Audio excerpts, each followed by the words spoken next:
アダルトチルドレンだって他にできる選択肢があるのなら、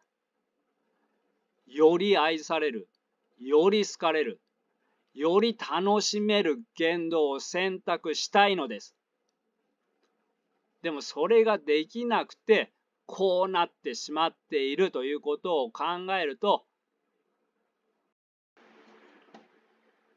こんにちは、自分探しイズムです。私はアダルト・チルドレンについての電子書籍作家で、現在のところ5冊中2冊でベストセラー1位を獲得しました。興味のある方はそちらも読んでみてください。今日は身近で大切な人がアダルト・チルドレンだったらどう接するかという話をします。嫌いな人がアダルト・チルドレンなら離れてください。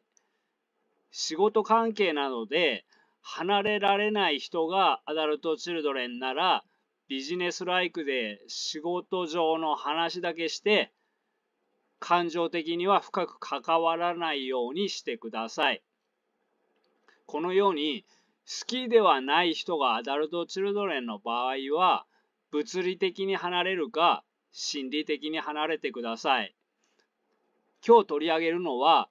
身近な人で離れたくない人、好きな人がアダルト・チルドレンだったらどうするかという話です。好きな人ということが前提です。好きな人でなければ、なんで俺がこんなことしなければいけないんだという感情になります。そう感じる相手であれば離れてください。また、相手が重度なアダルト・チルドレンの場合、離れることも検討してみてください。友達とか同僚ぐらいの距離ならまだいいのですが、恋人や配偶者や親など近い人が重度のアダルト・チルドレンの場合、支えられるか支えられないかはこちらの心の成長度にもよります。よくアダルト・チルドレンはアダルト・チルドレン同士で支え合いたいというようなことを言いますが、程度にもよりますが、心に傷やトラウマがあるような重度なアダルト・チルドレンの場合、これは無理です。体の傷は舐め合えますが、心の傷は舐め合えません。引っかき合ってしまいます。そうであれば、カウンセラーなどに任せるか、距離を取る方がいいと思います。共倒れするだけです。好きな相手であり、手に負える相手であれば、力になってあげるといいと思います。今日はそのような人へ向けてお話しします。まず、あなたはアダルト・チルドレンについてどのようなイメージをお持ちですか？うざい、わがまま、めんどくさい、自己中、頭のおかしい人、クソガキ。このようなイメージだとすれば、健全な関係を築くことは無理に近いです。アダルト・チルドレンは、機能不全家族で愛されずに育ったために、重荷を背負っているまともな人です。なのに、本人でさえ自分は無能な人間、誰からも愛されない人間、役に立たない人間、迷惑をかける存在、誰も味方がいない人間、誰も興味を持たないつまらない存在、このように思い込んでいます。機能不全家族の中で過ごしてきたことにより、このような脳になってしまっています。なので、気遣いや配慮が必要です。どのような気遣いや配慮が必要か考えてみましょう。アダルト・チルドレンを救ってあげたい、相談に乗りたいという気持ちがものすごく強い方々もいます。このような方々の中には、身近な人ではなくて、顔も知らないネットの人などを救おうとします。X などでうつポストをしている人を見つけたら、フォロワーでもないのに、それは大変ですね。あなたがかわいそう。あなたの毒親を許せない。相談に乗ります。と優しい言葉をかける人たちです。このような人たちは気遣いや配慮をしているようですが、これはその逆です。相談に乗る姿勢が相手の境界線を無視して土足で相手の心の中に上がり込んでいます。アダルト・チルドレンの話を聞くときは、子供時代の話や親のことや悩んでいることやどのようなネガティブな傾向があるのかなどナイーブなことをたくさん聞く必要があります。こちらの都合でどんどん聞き出そうとするのではなく、相手のペースで話させてあげるのが相手への気遣いです。相手が話したくないのであれば、無理に聞かないことも配慮です。どうにかしてあげようと、相手の境界線を無視して質問攻めにするのは、優しいことをしているようでも、こちらの都合でしかありません。多くのアダルト・チルドレンは、親に優しいことをしてもらっているようでも、実は親の都合でしかなかったという経験を嫌というほどしています。だから、優しいふりをしながら、こちらの都合で何かをすると、アダルト・チルドレンのセンサーはすぐに働きます。つまり、シャッターを下ろします。こうなると、本当のことは話してくれなくなります。このように、アダルト・チルドレンと接するときは、相手の境界線を守ることが大切です。また、逆に、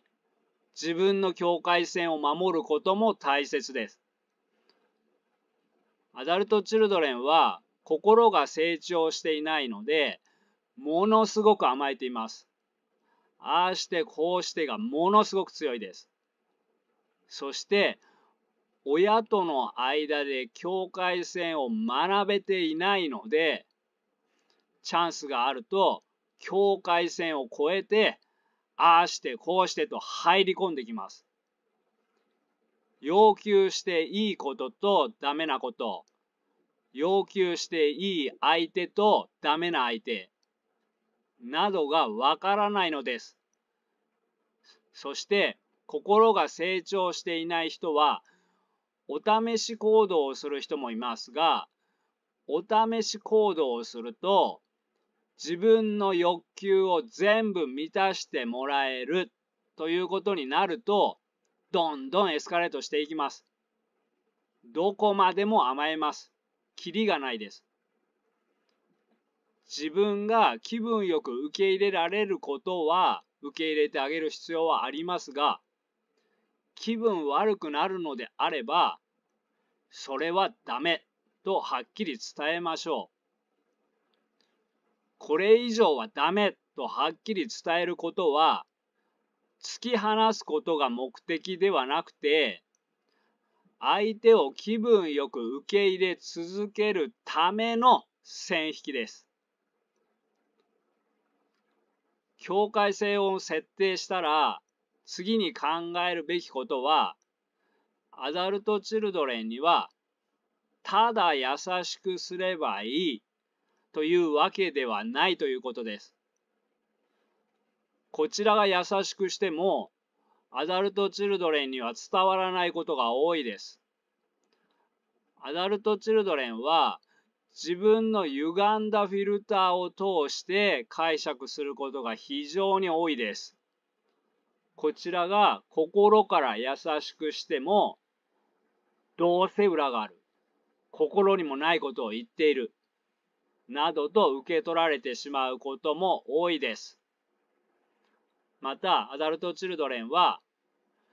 俺は劣等だ。俺は心が汚い人間だ。私は自己中心的だ。などのような思い込みや憎しみや不安、恐怖などをフィルターにして物事を見るかもしれません。つまり、見下されているように感じたり、否定されているように感じたり、責められているように感じたり、こちらに憎しみを向けてきたり、ちょっとしたこちらの強い口調に恐怖を感じたりするかもしれません。こちらにはどうすることもできませんが、ある程度は防げます。例えば、そこがおかしいんだよ。あなたのそういうところがダメなんだよ。と、上から行くのではなく、私はこう思うんだ。というように、なるべく対等な立場で話すと、誤解も減ると思います。ここまで話してきたように、無理やり聞き出すのではなく、相手のペースを待つ。こちらの言葉通りに相手が受け取るわけではない。そのようなことを理解した上で、相手に興味を持って、相手はどのような人生を送っているのか、相手の目で世界を見れるように、話をよく聞いてあげるといいです。相手が話そうとしてくれないときは、黙ってたらわからないでしょ。言いたいことがあるなら言えよ。というのではなく、相手を一人の人間として尊重していること。だから、今は話したくないあなたの気持ちも尊重していること。でも、あなたに興味と関心があるので、あなたをもっと知りたいということを伝えてください。そして話してくれたときに、我々がよく間違うのは、話の途中で、俺はこう思うよ、それは甘えてるよ、などのように自分の意見を押し付けてしまうことです。これだと否定されて育っているアダルトチルドレンは身構えます。せっかく相手のペースで話し出してくれたのに、もう話さなくなってしまうかもしれません。多くのアダルトチルドレンは共感してもらったことがないので、否定せずに感情を理解して共感してあげることが大事です。我々はついつい正しいことを言いたくなりますが、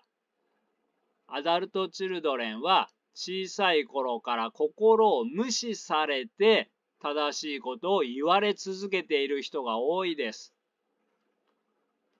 なので、正しいことを求めていないことが多いです。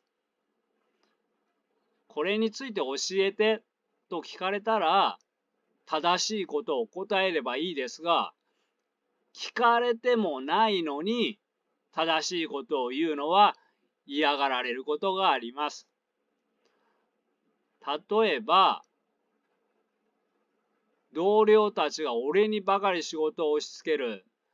A というやつが上司に俺が楽をしているから俺の仕事を増やせと言ってるんだ。上司は A の話だけを聞いてそれを信じやがった。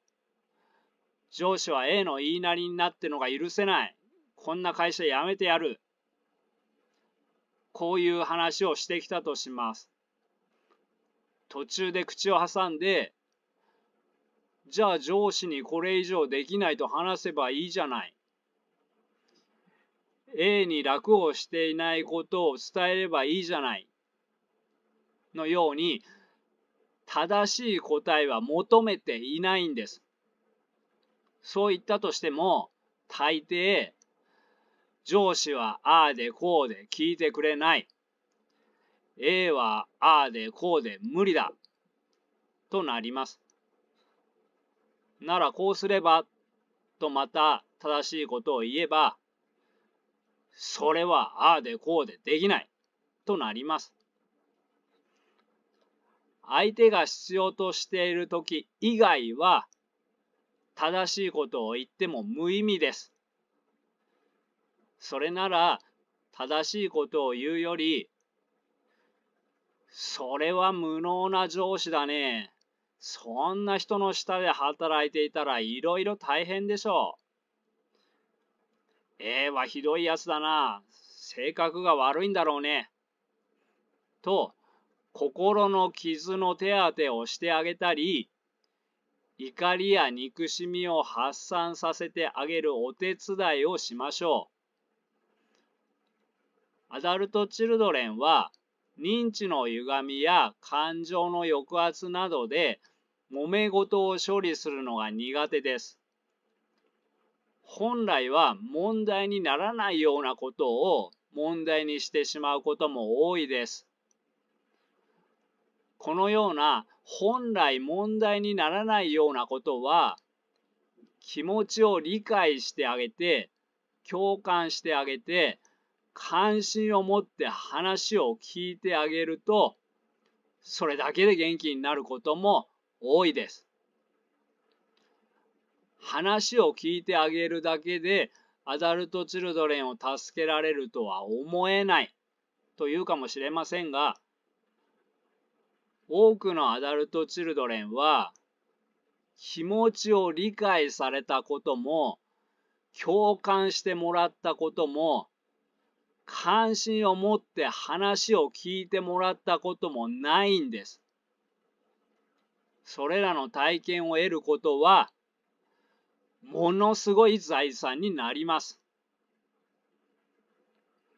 こうやって聞いていると簡単そうに思えるかもしれませんが、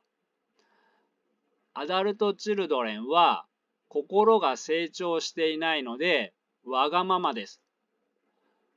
自分勝手でわがままな人の話を相手の立場に立ってよく聞いて気持ちを理解することは簡単なことではありません。時にはイライラすることもあります。イライラが一時的なものではなく、憎しみとなって持続するものになってしまったのであれば、距離を取った方がいいです。でも一時的なものであれば、相手も好きでそのような言動をしているのではないということを考えてみてください。小さい頃からの養育環境でできた心の習慣で、こうしか生きられないのです。アダルトチルドレンだって、他にできる選択肢があるのなら、より愛される、より好かれる、より楽しめる言動を選択したいのです。でもそれができなくて、こうなってしまっているということを考えると、少しぐらいのことであれば、イライラも収まってくるかもしれません。今は友達や恋人や配偶者など、対等な関係で好きな人との接し方として話していますが、仮に部下や生徒や子供などの関係だと、相手のわがままを怒ったり罰を与えて力で操作しようとする人がいます。でもこれは一時的な抑止力にしかならず、相手の心の傷は悪化します。心の問題は罰では補えません。思いやりが必要です。また、相手の怒りに火がついて収まりがつかなくなったら、タイムアウトを取るといいと思います。でも、そんな言い方するならもう知らんというより、これ以上話してもお互いに気分を悪くするだけだから一回時間を挟もう。そしてお互いに気分が落ち着いたらもう一回話そう。などと言ってあげると、見捨てられ不安があるアダルトチルドレンなどは安心します。では、ポイントを振り返りながらまとめます。身近にいる好きな人がアダルトチルドレンなら、その人と接するときには境界線を意識しましょう。相手の心の中に土足で上がらない。そして自分の中にも土足で上がらせない。ということを気をつけておきましょう。また、アダルトチルドレンは自分のフィルターを通して世界を認識しているということを意識しておくことも必要です。こちらの気持ちがそのまま相手に伝わるとは限りません。相手が友達や恋人や配偶者であれば、教えてあげる、育ててあげるというように上から行くのではなく、私はこう思うけどどうというような対等な立場で接するとうまくいきやすいです。そしてアダルトチルドレンの中には身近な人にさえ警戒心が強く本当のことを話さない人も多いです。このような人は話に矛盾が出るので、よく聞いていると何か隠しているな、なんか変だな、と気づくかもしれません。こういう時に、さっきと言ってることが違うじゃん、とか、そういう姿勢やめた方がいいよ、と言いたくなるかもしれません。でもこれだと、相手はなおさらシャッターを閉めてしまいます。正しいことを教えて、こちらが力で相手のシャッターをこじ開けるのではなく、相手に関心を持って理解と共感を示してあげるということが大切です。相手の問題を見つけて、その問題を解決してあげようとすることは、アダルトチルドレンにとっては、あなたは私の下ですと言われているのと同じです。こちらは善意で解決してあげたくても裏目に出ることも多いです。逆に関心を持って相手を理解した上で共感しながら話を聞いてあげると、相手の処理できていなかった感情を処理させてあげることができます。そのことで問題が解決するかもしれません。相手に関心を持って話を聞きながら、相手の挑戦したことや小さな成功の話が出たときは、あなたは本当に頑張っているね、と言ってあげてください。アダルトチルドレンをこのように言えば心を開くというように、ロボットや動物のように見ないで、心を開いてもらうには、時間と思いやりが必要です。この2つなしに相手を変えようとするのは、こちらの利己的な振る舞いでしかありません。時間と思いやりをかけられる相手とかけられない相手がいます。自分にとって大切な人にはかけられても、そこまで大切な人ではない人には、これはできません。こちらが壊れてしまいます。できない相手であれば距離を取りましょう。このチャンネルはアダルトチルドレンに向けて生きやすくなるための情報を配信しているアダルトチルドレン専門チャンネルです。一生懸命やっていますが、なかなかチャンネル登録者数が伸びずに苦しんでいます。仲間になってくださる方は、ぜひチャンネル登録をお願いいたします。はい、ここまでにします。最後までご視聴ありがとうございました。では仲間の皆さん、高評価、チャンネル登録をお願いいたします。バイバイ。